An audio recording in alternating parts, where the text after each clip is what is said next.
ቻትቦትስ ምንድን ናቸው?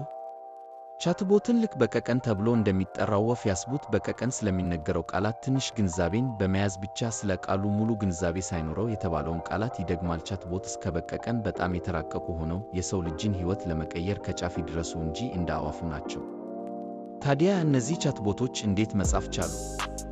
የተለያዩ ኤአይ አይነቶች አሉ። ከነዚህ መካከል አንዱ ላርጅ ላንጉጅ ሞዴል ኤልኤልኤምስ ጽሑፎች ላይ የተመሰረተ እና በበርካታ ጽሑፎችን እንዲለማመድ ተደርጎ የተቀረጸ ነው። ኤልኤልኤምስ ነጠላ ቃላትን ብቻ ሳይሆን በተሰጠው መለማመጃ መረጃ ውስጥ ካሉት ጽሑፎች ጋር በማነጻጸር አረፍተ ነገሮችን፣ የቃላት አጠቃቀምን ያውቃል። በቢሊዮኖች የሚቆጠሩ ቃላትን እና ሐረጎችን በማነጻጸር ጥያቄዎችን አንብቦ ምላሽ መስጠት ይችላል።